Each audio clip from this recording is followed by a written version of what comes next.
the latest. Thank you for your love and support. I appreciate you all. Those who are liking, sharing, commenting, I say thank you so much, my kings and queens, my anonymous supporters, my VIPs, my new, old, and returning subscribers. I say thank you so much for the love you are showing to the channel.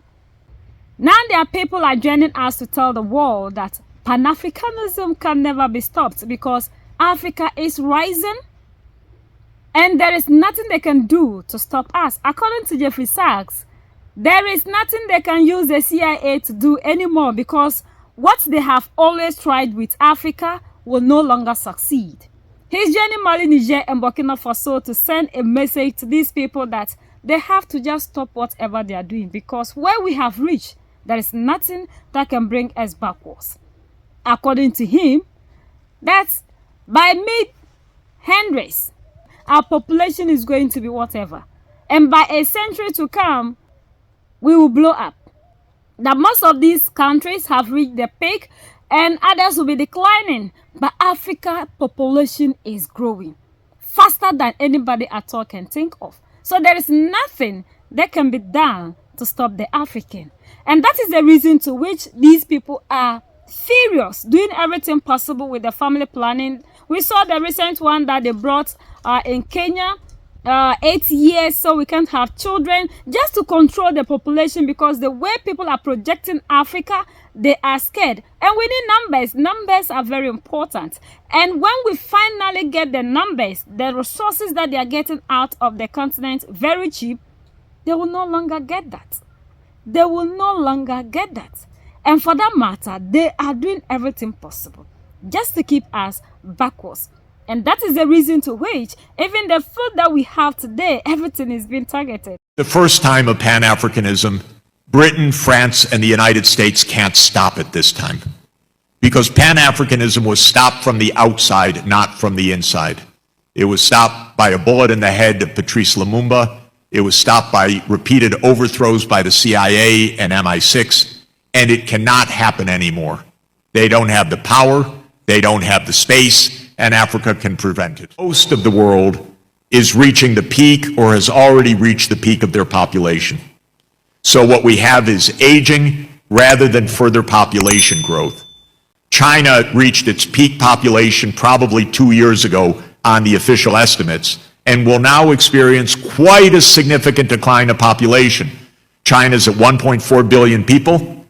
By the end of this century, the projection is well below 1 billion, and the actual UN medium forecast is below 800 million.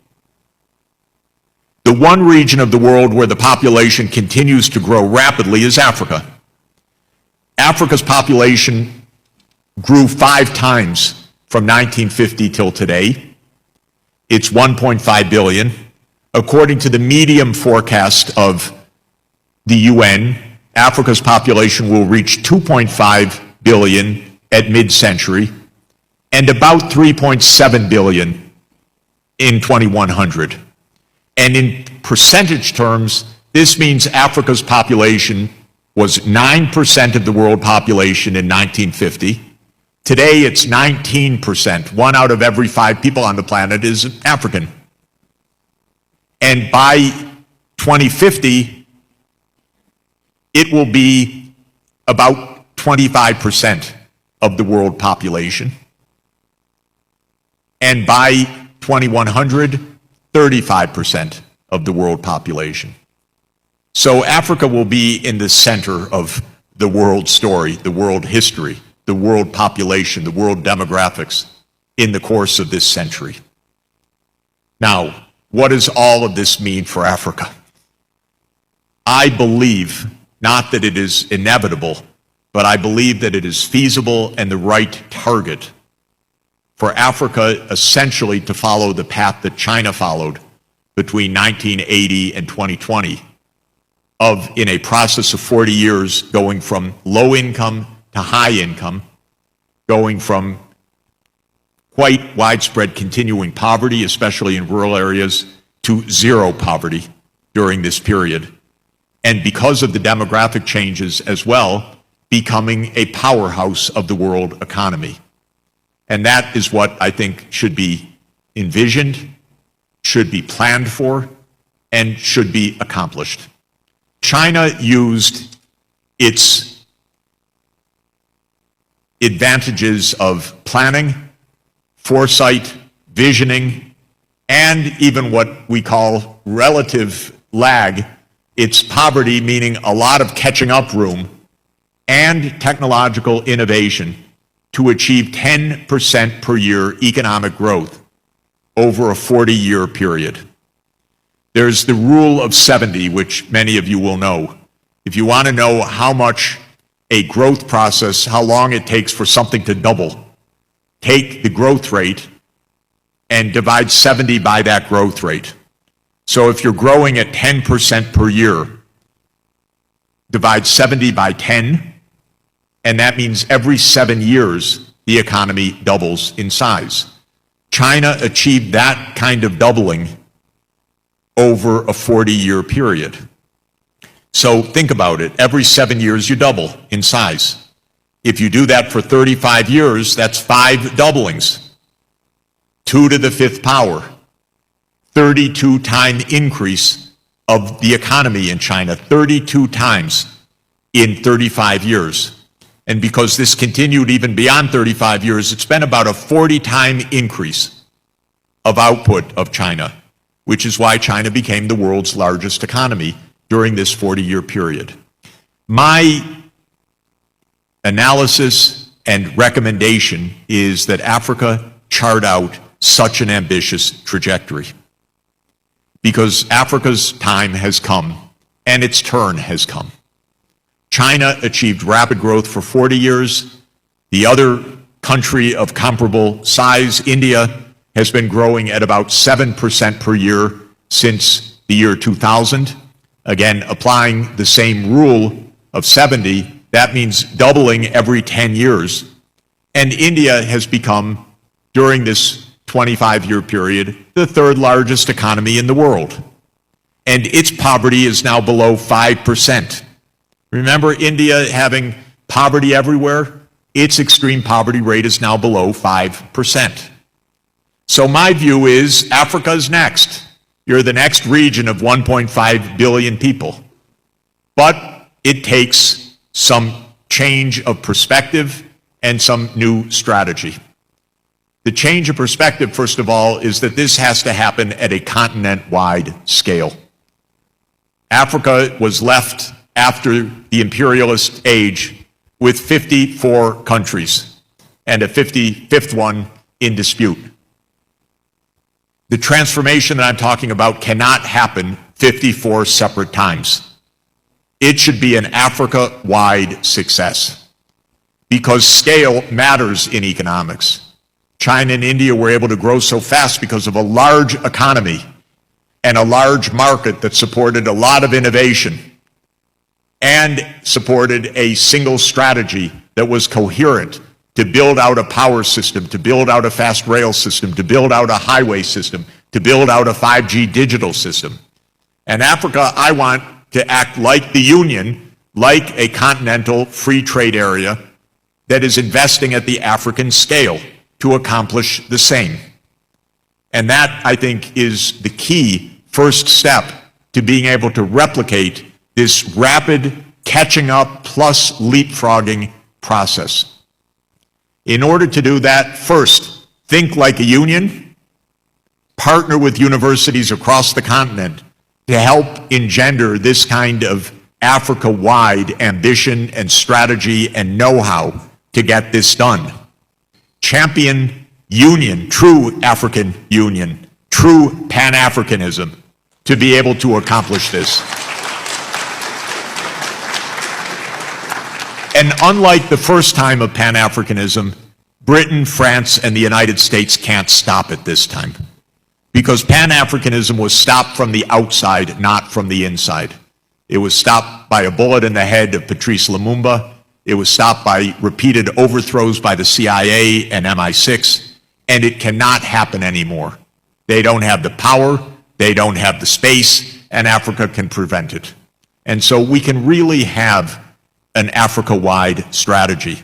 And that means building out the infrastructure, the hard infrastructure of rail, of digital, of shipping, coastal shipping, and I could say the soft infrastructure of a continental-wide university excellence to put science and technology in the forefront, because this will require a lot of innovation and a lot of homegrown skills all over the continent. So we need this Africa-wide investment program that invests first in the young people. This vast population increase is so promising if you invest in the skills of the young people. Keep the mindset, no child should be without at least a high school education, upper secondary minimum, everywhere, quality. No child should be at school without a laptop. Really, you need this for today's world. They're not expensive. They can be part of an education budget. Everybody needs digital access. We're all going to have our AI tutors online, helping us through difficult problem sets and so forth. You need to use the leapfrog technologies. So investing in the skills is critical. And then, of course, that means all of the rest of the infrastructure that supports this. This, I think, is what the great opportunity is. I think that this is what we really mean by the change of the world order. I believe that by 2050, Africa will be a high-income region. It will be a successful and growing region. It will be a region of peace, and it will be looked to throughout the world for partnership and for innovative solutions. Thank you very much. And our leaders are just watching. But Jeffrey Sachs is telling them that there is nothing that they can do to stop us because we have risen and nobody can silence the African. All that we need as Africans is to emancipate ourselves from mental slavery. This is where the problem lies, because when we are mentally free, the African will easily unite, and this will make this fight a very easy one, because by then there is nothing that they can use to cripple the African mentally. They know that when it comes to the physical aspect, we are strong. So the chains are taken, so we can struggle with them. But now it is in the mind. And that is why always they tell us, as for you, the African, yours is to just sit down to be at the consumption side. You don't have to worry yourself. We will do everything for you. Why should you bother? We love you so much. Why should you bother thinking about things? We will do the thinking. Yours is to just sit down, relax, and we will give everything to you. Spoon feed you. But Captain Ibrahim Traore said, we are no longer children. We know how to get to where we want to go to. So they have to let go of our hands and let us find our way. And this is why they are always after Mali, Niger, and Burkina Faso leaders, because they don't want the African to find his or her way. This is the time for us to start thinking critically. Like Joshua Mamponga said, as the world is busy planning, the African is busy with unnecessary things, discussing football. The women, we are thinking about our hair, our nails, but the world is at war. And all those things are happening because the African is mentally weak. The mental slavery is what is eating us up. And we need to decolonize it. And we can do that. It is easy. But there's something that we love so much. And when it comes to that, some of you say, don't talk about that one. But that is very important. Religion.